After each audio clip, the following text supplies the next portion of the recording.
Welcome to the Bright Future panel. My name is Sólrún Freyja. I am a project manager at the RVK Feminist Film Festival, and I have with me here Thora Einarsdóttir. She is the Dean of School of Film, Music and Performing Arts at the Icelandic University of Arts. And Stephen Meyers, he is the head of the film department, the new film department at the university.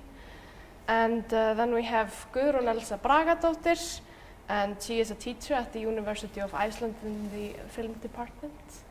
And finally we have Levi Guðjónsdóttir, who is the director of Icelandic Film Center. And I just wanted each and every one of you to maybe tell a bit about yourself and what you do. Start with that. Okay, should I start? Yes. Yeah, thank you. I've been working at the Iceland University of the Arts since 2013. I started in the music department, and where I was running the program for vocal performance. And since 2020 I've been the Dean of Music and Performing Arts, and now we are adding the new film department to that school. My background is in opera, specifically, which is kind of nice now when I'm learning and reflecting. I'm not an expert in film, but I find a lot of similarities in the storytelling art form of opera, and the kind of transdisciplinarity of the opera form. So I'm making a lot of new connections at the moment. That's very interesting. Stephen? Yeah. Thank you for having me and us and giving us the opportunity to explain our new program. So I just started working on January 1st for the University of the Arts, Iceland University of the Arts, to head up this program, which has been in the works for a long time. Been unofficially developing that program for a long time and officially, but just started the actual phase of development. So the program will begin in August of 2022, sorry. Just prior to that, my other boss, former boss is over here on the left, Laufey. I was working for her for a few years at the Icelandic Film Center. And I'm originally from the States, in Michigan, where, I met my wife when we were both living in New York. We're a film family. She runs the cinema, Bioparadís. So yeah. Okay, thank you, Stephen. Guðrún? Yeah, so thank you also for having me. My name is Guðrún Elsa Bragadóttir, and I teach film courses at the University of Iceland, and I've been teaching film theory courses also in the technical college in Reykjavík. So there I've been teaching kids 18-year-olds and up who are learning filmmaking. So that's been really interesting, and now I'm teaching university students, and I'm teaching both on a BA level and but I'm here specifically because of my MA course that I'm teaching this semester. The university just began offering MA studies in film studies at the University of Iceland. And I'm teaching a course on women in Icelandic filmmaking, and I'm excited to teach an MA course. I'm able to do that because I finished my dissertation. I defended my dissertation last year, which was on femininity and aggression in contemporary American films by women. So, yeah, that's the basic stuff. Mm-hmm. This is all very interesting stuff. Yeah, Laufey, please. Yes, I have mostly been working in audiovisual sector through my career, both in television and films, and running the film center now for a number of years.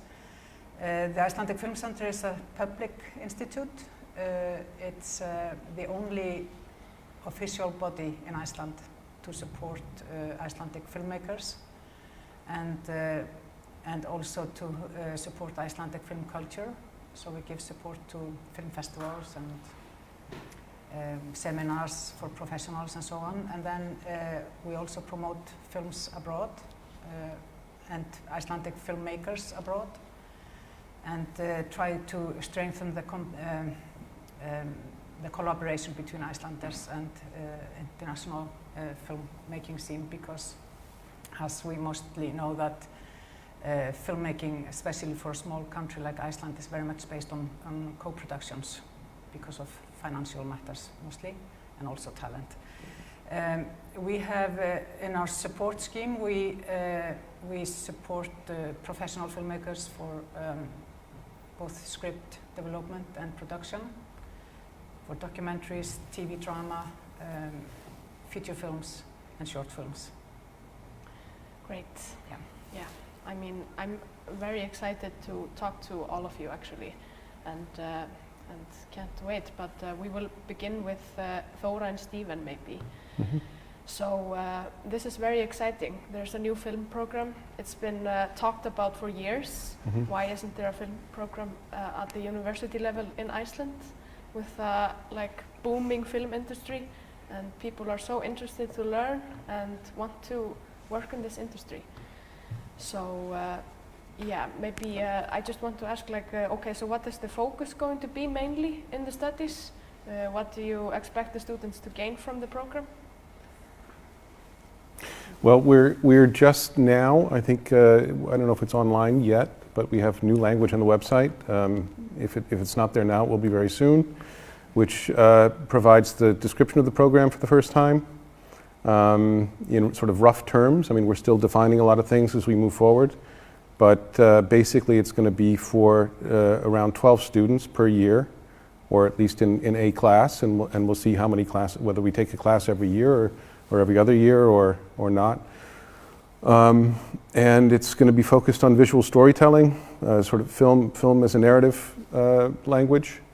And we'll be basically beginning with the building blocks of that, and starting with simple structures and moving to more complex structures, and eventually to short films and teaching in 6 disciplines, which are sort of the key 6 creative and technical disciplines, which are directing, screenwriting, producing, cinematography, editing, and sound. And by the end of this experience of 3 years, you'll have a BA in filmmaking with a concentration in one of those fields, and then you can at that point continue with a master's. We'll hopefully have a master's program by that point, or step into the industry and be ready to go. Right. Mm-hmm. Yeah, like that's sort of the rough. Yeah. Yeah, and if I can add, like you say, it's extremely exciting, and I am very excited to see what is going to happen around and beside the actual program when we have a diverse class of filmmaking students entering into our kind of vibrant learning community of artists, and how that's going to impact the whole community at the Iceland University of the Arts. And I think also it will, I'm excited to see how it will kind of enrich the other departments, because there is a lot of interest in film as a medium. We are working in film with in the contemporary dance program, in the acting program. We're working with film music in the music department, and the fine art students are excited about experimentation in film. So building this kind of more expertise and gaining more expertise in filmmaking in our community is, I think that's, something unexpected might come out of that. Yes, definitely. I have to tell you a funny story actually. I have a friend who was learning at the university in visual arts, and he said you can actually just like go to the School of Visual Arts and learn filmmaking and just decide to do all of your projects about filmmaking. Yeah. And yeah, so I thought that was kind of a funny way to like like red the situation about there not being a film university. Yes, I mean, and we have had even students entering the music program, and their graduation piece is a form of visual music or an experimental film. So, I mean, there's some very exciting things that will happen, and yeah. Yeah, exactly. So, and I mean, of course, film is a very collaborative medium. So, I trust that the other departments or schools will benefit from, and the film school as well will benefit from collaborating with the others, right? Yeah. Yeah. So that's amazing. You said that you are going to be opening for applications in August. Well, the first students will arrive in August after, so the application, I believe the schedule is opening February 14th and closing on April 4th. And I believe that's being announced any moment, or we can announce it here. And yeah, so by the spring we'll be going through applications. Okay, so this is all happening like really fast, Yep. right? Because you, like you just told me, you were just officially hired 2 Yes. weeks ago. Yes. Yeah. But I've unofficially been working with the school and the program and officially. But on this job, it's been, just like 2 weeks. So do you have any feelings about how many people will apply? We think a lot. We're expecting a lot of exciting applications. Yes, but we really don't know. Yeah, I mean, it's probably going to be like a fight. Yes. Yeah. Okay, so yeah, this is all really exciting. I wanted to ask, I thought it was so interesting what you said, Thora, about you seeing similarities in the opera and the film as a narrative form. Do you have anything? Yes, I mean, I could talk about that, and it's kind of obvious. I mean, it's just the film medium seems to be the storytelling art form of today more, but opera is still surviving. So there, and we are seeing a lot of opera in film also, and yeah, so there's a lot of exciting things around that. But I also wanted maybe to address the similarities in the business and the challenges that we're facing in the industry, especially in our context here. We're here at the Feminist Film Festival, and we are dealing with industries in both the music industry and the performing arts, as well as film, where it's built on a very strong hierarchical structures that influence the power relations and sometimes, sadly, the misuse of power. And this is why I am so honored. I'm so excited about Stephen's vision for the department, with a strong emphasis on how we communicate, how we collaborate, and the respect of expertise. So I think this is something that I feel excited about in terms of storytelling. I think with any of students, and if the students entering into the arts, yes, they do it because they want to build skills and competences, but I think the foundation is very often because they come to the art because they have something to say. They have a story to tell.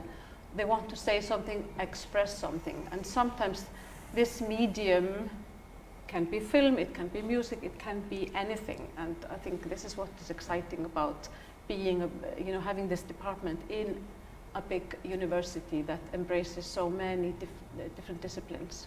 Yeah, definitely. I think this brings us to the questions about women in the film industry and the challenges that they face as women. And women often do not get recognition for the work that they eventually have gotten to do. I know that Guðrún is doing a lot to fix this, I'm going to say.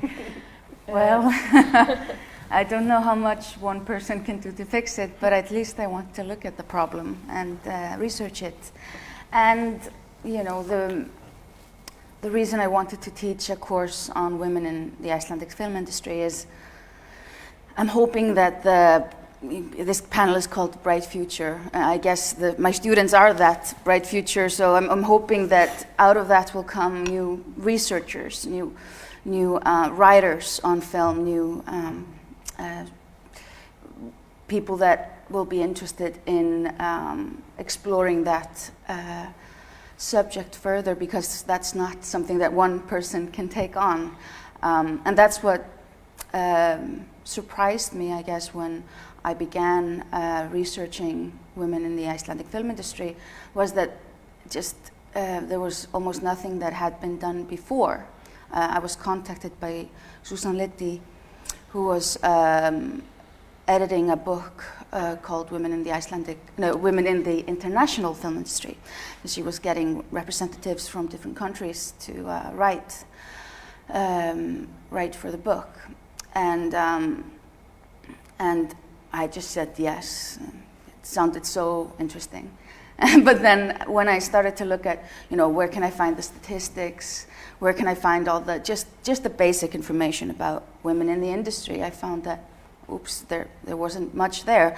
Hagstofan, which is in English, Statistics Iceland? Mm-hmm. Statistics Iceland, had done, published statistics about women in, the directors, Icelandic female directors up until 2018.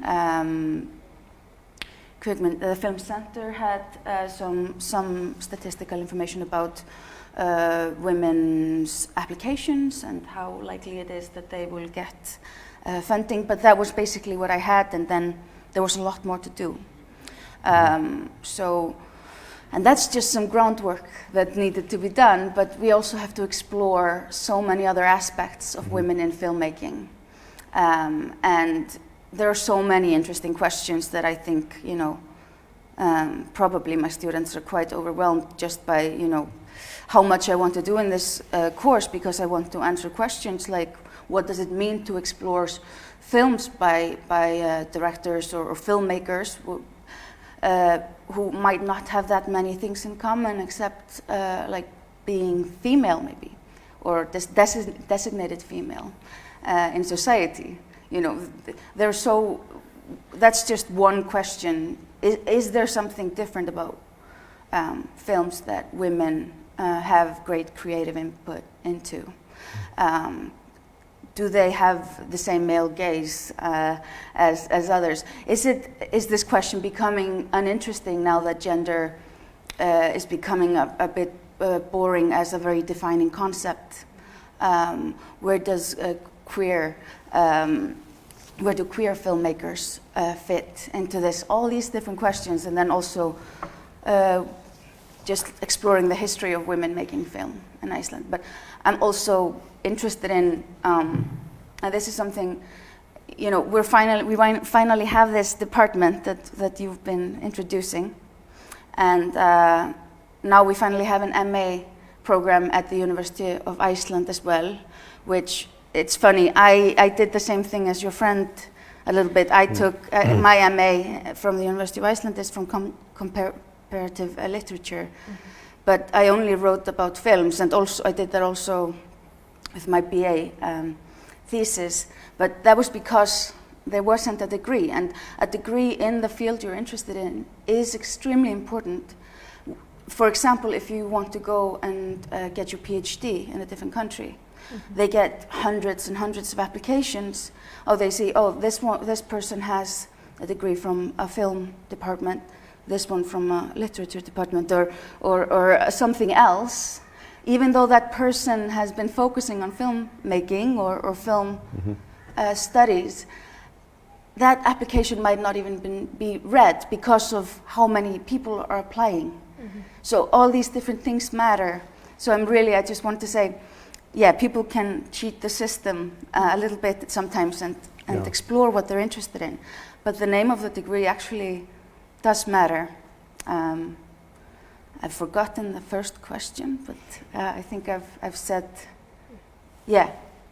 But women in the film industry, there's a lot to explore, and we've just begun doing that. I could speak for a long time about that, but Yeah, I know that there are like 1,000 questions in my mind about that. And yeah. I'm not sure if you have all the answers. No. I just wanted to quickly also add, like, if you have any input on anything that somebody is saying, please feel free to put in. But Guðrún, I wanted to maybe ask you, so about this course, you know, it's you're studying women who have made film history. I just watched a really interesting documentary, actually, about pioneers in the film history, female pioneers. I had never heard a single name, but then she compared to the man who had done a similar thing, you know, later in the history. This was all in the like late 19th century that women had been doing films. And you could recognize like most of the names of the men, you know. You know who Hitchcock is, but you don't know who his wife was. Can you just tell us like what you think about this, you know? Why is this important to know the women names also? Well, this is among the most interesting work being done, I think, by film historians, and work that has been in progress maybe for some time now. But you know, you can buy box sets with female pioneers and like also pioneers of African American cinema and stuff like that. Film history is constantly being revised because there are so many interesting artists that have been overlooked, and sometimes.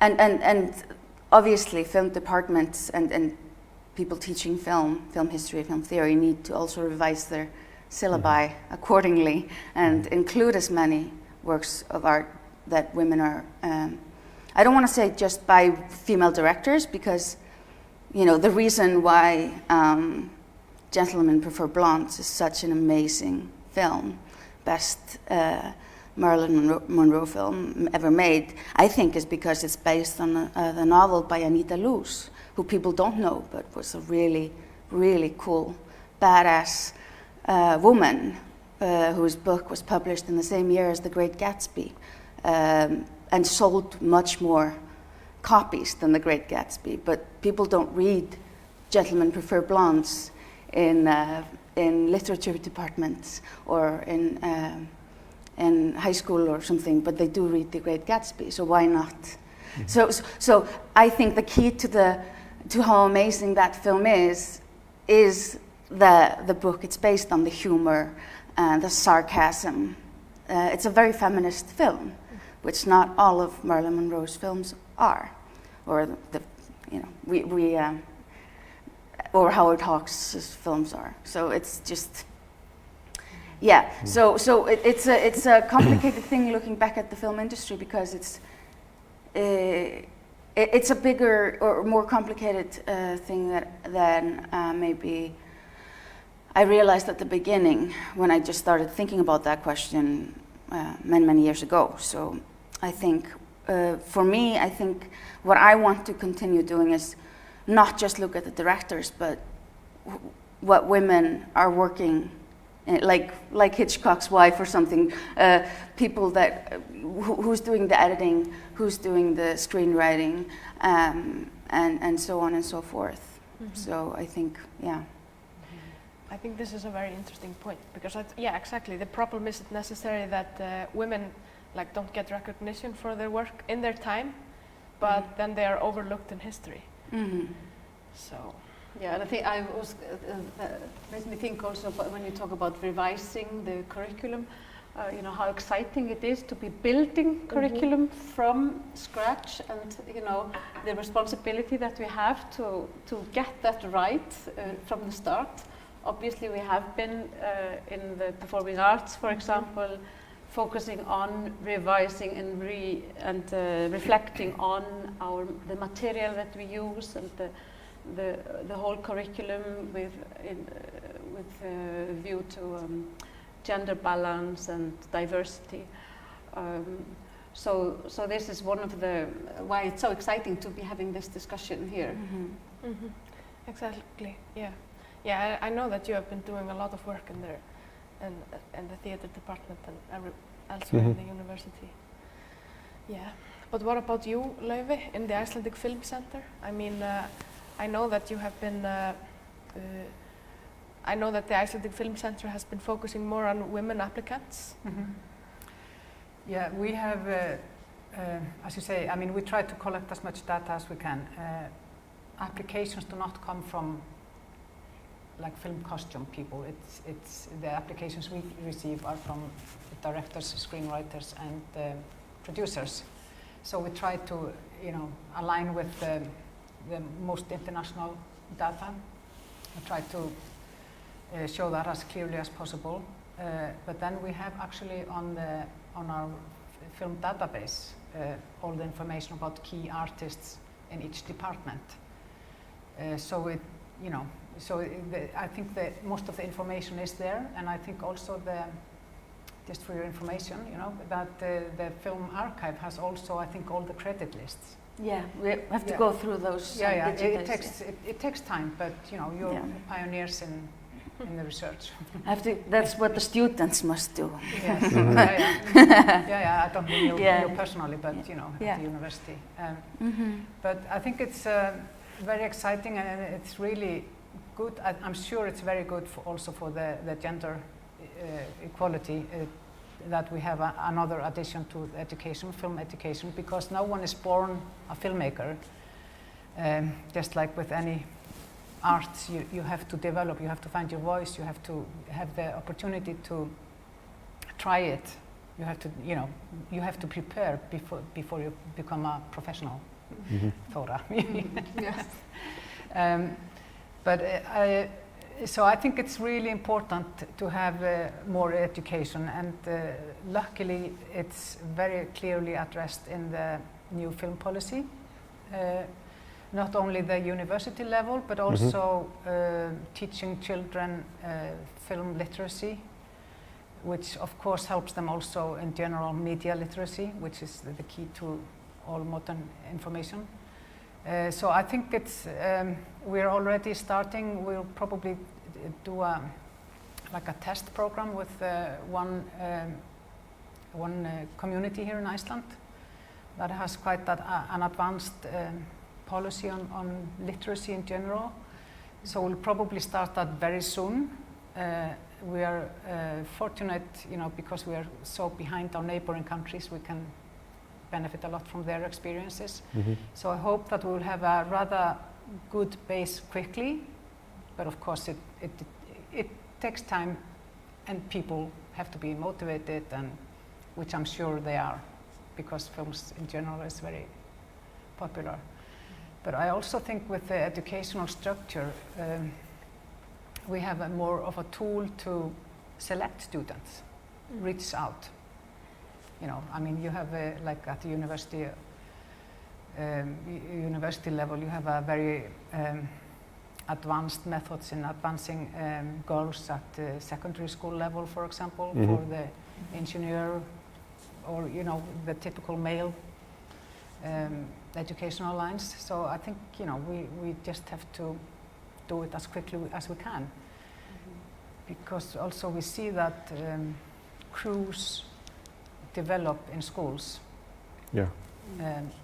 That's where, and we have very clear examples here with, for example, Rúnarsson, Hlynur Pálmason. They work with their old schoolmates, and both work with really fantastic female cinematographers. Right. Yeah. But I think that's, also, I mean, that this idea of recruitment, I mean, I think it's one of the reasons we're here today and glad to be here, is to reach out and say, hey, we're doing this thing, please apply. And, it's all about creating opportunity and giving people the tools and the, so, we partly have to go out and find them. Yeah. Motivate the girls in a different way. Yeah, and also I thought I was thinking back to the conversation today with all the female directors this morning, and what was so striking to me was how often they talked about fear, and fear of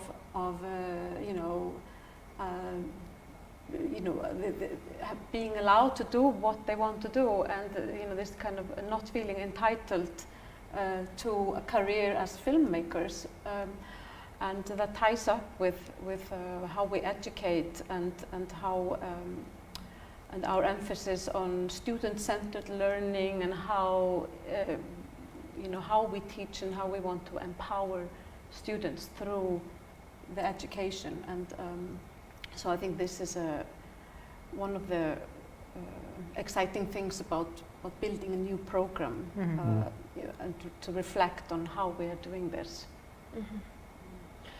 I want to maybe direct this question to all of you in the things that you are doing.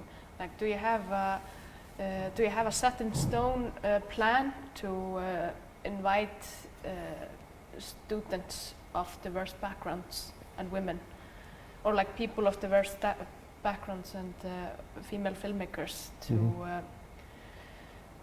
to study the film program at the university and your program, and for applicants of diverse backgrounds for the Icelandic Film Fund Center? Yes, I mean, definitely. We will look towards that, like in all intake, and also in the the material, and who is teaching, who is coming in, and what stories we're telling, and who is telling them, and being reflective on these issues is absolute key at the moment. Yeah, I mean, I would agree. I think a lot of those things are sort of university policy, I imagine, but of course all of these questions are really critical. And if we don't have enough sort of active recruitment ideas in place, we need to look at that again.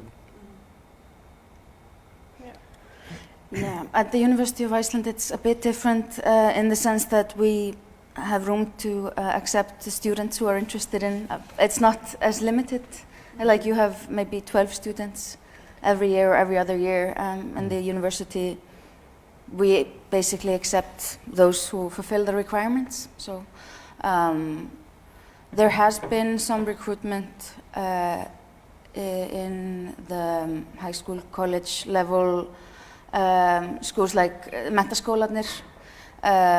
Also now it's more common that film studies are taught at those schools, which I think is a really amazing development, and something that aligns with the policy from the government, where I don't believe though that there is any mention of gender in that policy, if I remember correctly.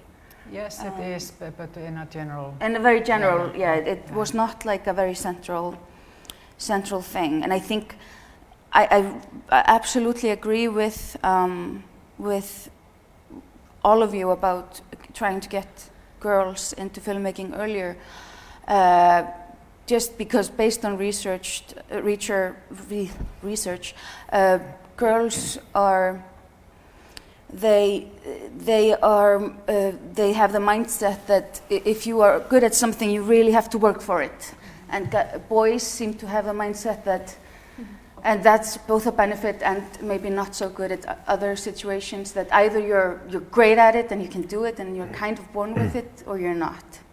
So I'm not sure how to get girls into it. Maybe it would be more of a gradual thing, instead of saying, look at these female geniuses, they were born geniuses, which we should also do because it's fun, and find them in the film history and find the interesting instances that might be an inspiration. But I think also we have to kind of think about what approaches we take, because it's a completely different mindset if you think, oh, I can't do anything until I have a PhD, which is how I actually felt most of my life. Like, nobody can take me seriously until I've done all of this, until I've learned everything, which is not a good place to start at.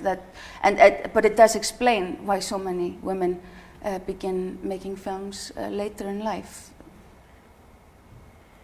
Yeah, I think we, at the Film Center, I think we, at least I believe we are rather open to all applications, but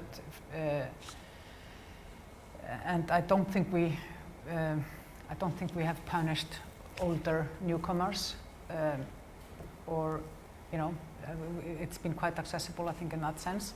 But we get very few applications from new Icelanders. And I think that's actually, my feeling is that that's very general in Icelandic society, that we don't have the first generation of Icelanders who moved with their families are not very visible in the arts at all. And I think it's one of the tools we get now with, at least when it comes to films and media, this film literacy program we have, because the film language is really international. You can be much better in the film language than Icelandic social experiences or whatever it is, So I really hope that will be a stronger base for newcomers, because I think I have the feeling that this is more or less in all sectors. Maybe you have the experience from the Listaháskólinn, how many people who are not first generation Icelanders are actually applying and getting in, I mean, then I'm not talking about those who have a connection to Iceland, spouse or, I mean, just. Yeah, I mean, this is a huge issue, and the question, and something that we need to do better is to reach out to more diverse groups. And for example, in music, it's those who are coming from music schools and who have been educated in music, they are privileged. Yes. It costs money. It costs money, and so I think we are developing programs that are more open to people with different backgrounds, and also older students. But there's a long way to go. Yes, I think so.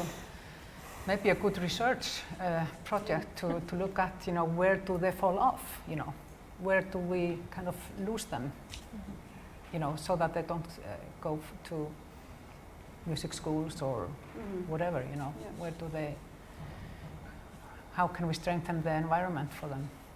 Yeah, because I think that new Icelanders and people who are not with an Icelandic background, they are making art, they are making films, but they just completely like,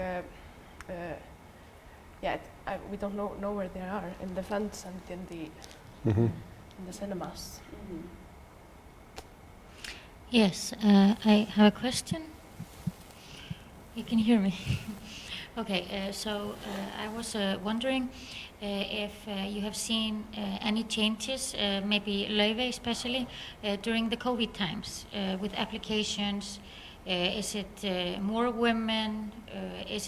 Do you see some changes with COVID about applications? I'm just being curious because COVID has really affected us. I think I don't think specifically for women, but I think, we definitely have more applications, and also, especially last year, or was it the year before? Sorry, it was the year before. I can attest to that, yeah. We got the special funding because of COVID. So during that we could give more support to more people, and the main aim of that special money, special funding, was to get people employed. Absolutely. So I'm sure that was good for women, but I'm not sure how or whether it changes the statistics. Maybe there were a lot of screenwriting applications. I mean, people were stuck at home, so of course they pulled out those old screenplays, and but I don't know how that breaks down gender-wise, but there's a lot of writing. Interesting to maybe look into that. I also wanted to ask Laufey about there's going to be a new TV fund that the Film Center is going to create, right? Or It's actually the ministry, now the Ministry of Culture. yeah, Or, and the film center will be taking care of. Yes, I That- think that's, yes, but they have to build up or write a new regulation for it and even change the law slightly. So it's still in the ministry. They're still working on it. Okay. And just on a maybe general note to all of you, do you have anything to say about COVID? That how it has affected the film business, or something that you have really noticed during these times? I'm certainly hoping that it's gone before we start in the fall, because it's really hard to imagine starting up a film film production program with it still in effect. But you know.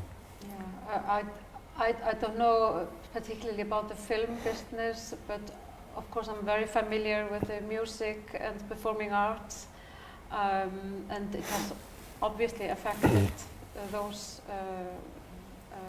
fields enormously, and we are afraid that many people simply will not come back to the business. They will drop out. It's a hustle from the beginning. But then on a positive note, we are also hoping that people will be bursting with energy and the need to create and collaborate, and something very magical will happen at the end of all this. Yes, hopefully. Also, I wanted, because there are so many platforms. Yes, Laufey, sorry. No, I think in terms of the films, it's been quite. I think at least here in Iceland and many other places, it's been the actual filming has been going quite well. The filmmakers here in Iceland were very quick to set up a new plan to be able to film during the COVID and that was approved by the health authorities. So it was all kind of done in a very responsible way. But I'm afraid we're still in the middle of the storm, because for the distribution of films, it's been very much delayed and postponed, and in big difficulties, I would say, which affects the financing and the whole chain. And we don't know, I think, when we'll be out of that. The latest news, with Sundance cancelling and going online, Berlinale also mostly cancelling, which means, that the dynamics of the film-related activities is really not doing well. Yes, well, we have a question here online, and I will, to all of you, do you consider Netflix and the streaming platforms allies for Icelandic filmmakers? And particularly for female directors, do they have more chances to create their art? What was consider Yes. Netflix? Consider them. See Netflix and other streaming platforms being, allies to particularly female filmmakers. Icelandic female filmmakers. I mean, from this question, I'm just because you're setting up this new syllabus and everything. Are you going to? Is there something about online platforms that you're focusing on because of what's happening with that? Well, I think the idea is that you're giving people the tools to tell their stories and take their stories wherever they want to take them. Of course, there will be some instruction later on about what you do with what you've made and how you get it out there in the world. I think these things, like many things, cut both ways. They bring opportunity and they bring danger, and you have to be sort of wise about, especially with these new streaming platforms, regardless of who you are, whether it's the right opportunity for you or not. And some people sometimes get sucked into the idea, the name of Netflix without really thinking if it's the best place for their film. And those are choices that you have to think about, surely. But that's a general thing. I don't know how. I mean, I think for Icelanders and for Icelandic female filmmakers, it's both opportunity and a danger. Laufey, is this something that you were struggling with or looking into at the film center? No, yeah, I mean, we look at the planned distribution and of course from the financing point of view, and also in evaluating the actual ownership of the producer or the author. But it's, I think, you know, there are more channels now, which is good in general for filmmakers. I really don't know how it would be interesting to ask Netflix or the streaming majors, you know. Absolutely. It's changing so fast also. Yeah. Are there, and isn't it only Guðjónsdóttir's film Breathe Normally who has been distributed by Netflix? TV shows. And TV shows, I mean, of course, and obviously the future is to make that's Nordic noir detective shows if people want to end up on Netflix, but yes, I think you're right. I think it's only her film. yeah. At an early stage, yes, but Netflix is not only Netflix, you know, they also have territorial Netflixes, and Yeah. so I would. That's the only one I know about that's been Yeah, but I distributed. would have to look it up, you know, to see, you know, what else is there. But I think there needs to be more also just, we need to learn how to access movies differently in this pandemic, which I think, yeah, you're right, it's not going to be over very soon, but hopefully it's going to get better. But like with just screening films for students, that's a very complicated thing if you can't stream it online, because we used to be able to tell students just to show up to Háskólabíó. We are usually in Salur, in screening room 4. That's where everybody has been studying all these years, and now people can't come, and that's complicated. It's all very complicated. I'm finished with the questions, so maybe you will take over now, Sólrún. Thank you. Yes. Okay. Are we short on time or? We 5-10 minutes. We're good. Okay. Before we end, I just wanted to mention, because you mentioned the film archive, we have a great film historian, Gunnar Tómas Theodorsson, working there, who found the oldest film known of that made by a woman in the film archives by Ruth Hansson, a dance instruction film where she and her sister are dancing the Charleston and teaching. So that's the oldest. So there is some research going on in the film archives that's very exciting. Yeah, okay, that's very interesting. I wanted to ask like a bit COVID questions also. I mean, I'm just like wondering, do you think COVID will be visible in films in the future? Like, will this be like, you know, like war films, you know? When did they first come after the World War? I think we're already seeing it, at least in some of the TV programs or programs on Netflix and other channels, and yeah, it feels like it's an era that's still to be researched, and people will probably have a lot of stories to tell about this era in the future. I think whenever you have these like big threshold moments, like a war or some revolutionary technology or a pandemic, I mean, it's hard to like the cell phone, for example. It's hard to like go back and watch these old films from the 80s and 90s, and or it's like if you're making a period piece, you really have to think about these things. And so I'm sure the same will be with COVID. It's like, oh, was that a pre-COVID film or what? And does everything have to address COVID now? You know, we'll feel our way through that, I imagine. Even feeling uncomfortable about seeing someone so up close. Yes. One of the things that I notice myself at the moment. Exactly. Yeah. Yeah. I mean, yeah. And you also feel like it's weird when there are new TV shows and films coming out now that you know are supposed to happen in modern times, and they ignore the pandemic. Just like, why isn't anybody wearing a mask? Yeah. And stuff like that. So yeah, maybe like filmmakers are just finding their way in this. I'm also like thinking, would films and TV shows about COVID be likely to resonate with the audience? I mean, does it have to be like really specific, you know, or does it have to be really true to the facts? You know what I'm talking about?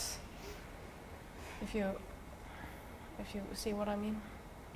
I think people might be, I mean, if you do it well, obviously films that deal with COVID are probably exciting to audiences, but I think maybe also audiences don't want to think about COVID as they watch a movie, in some cases at least. I know I was listening to some film podcast where somebody was talking about a comedy special on Netflix. They just couldn't watch it because it was all about COVID, and they were trying to relax. And like, obviously, if you could make like a COVID Casablanca, like, you know, that film came out, you know, while the war was it had not ended by a long shot. If you can make it fabulous, then, you know, I would love to see that from filmmakers working today. But I think maybe also part of the love of cinema for me has always been watching faces. It's inherent in the medium. That's also why it was so important when just at the beginning of filmmaking, people could suddenly go and watch films and watch people's faces without being rude. And watch somebody kiss in a dark room. Just watch somebody kiss. If you would do that in the street, you might get punched in the face, you know. And I remember when I was a kid, people kept telling me not to stare, because when I was on the bus or even in the swimming pool, I was just staring at everyone, because I thought it's just, I love watching faces and humans and how they are. So for seeing everyone with a mask, it's hard to recognize even people you've seen many times before. And watching a film where people wear masks, although superhero films are very popular and everything, I think we love watching faces, and I think a COVID film would have to take that into account at least. Yeah, definitely. So we have to be finishing up now. So I just wanted to maybe end on a really positive and a hopeful note. Are you hopeful that there are good things happening in the film industry? Starting with you. Oh, yes, most definitely. Yeah, I mean, at the moment we're just like focused around and creating this new program and learning a lot, and yes, we definitely are hopeful that things are going to develop and change. We have a bright future. Great. Yeah. I've been thinking, it was trying to bring this up earlier, but we've referenced there was this important there's the new film policy, which has just been just come out recently in the past few months, but also I've been referencing a lot this report from 2012 in the ministry, which was about the state of film education, which Levi was involved with putting together, and it identified these two, there are other conclusions from the report, but these two things that we've been talking about today, media literacy and film education at the university level, and now these are two things that are happening and are embraced by this new film policy. If you just think back 10 years, a lot of progress has been made over that time, and now we have some of these things, and I think that's plenty of reason to be excited for the future. Yes, great. Guðrún? Yeah, I think very interesting things are going to be happening. I think we still haven't seen the end of the changes that are going to happen post Me Too. I mean, the Me Too movement is still going on, and I think I can see, at least in my students, that they are quite militant when it comes to gender equality and respect for women in films. They're not as tolerant when it comes to, you know, misogynist and sexist representations. So I think there's a shift in that we still haven't completely seen, maybe expressed in films, and yeah, I think there's a lot to be. A lot of interesting things going to be happening in the next years and decades, and people want to see new stuff. That's the case in every decade, with every new wave of filmmaking. The people are bored with old filmmaking and they want to make new stuff. And now it seems a lot of people want to see films by women and queer people and marginalized groups, just because they're bored with the other stuff. Exactly. Yeah, I think it's only going to be stronger, better. It's a very positive thing that we are reviewing and seeing the film history in a new light, which is very timely, and it's good that we have militant young women, because we really have to. It's a little bit like being smitten of something. If you start seeing it from the feminist angle, you can't be healed. There's no way back. You start. But I think it's also very important in all arts. I mean, to keep. We have to be awake, all of us who are working either in this sector or around it. I mean, it's only, 20 years ago that Harry Potter came out, and its author was advised not to reveal her feminine name.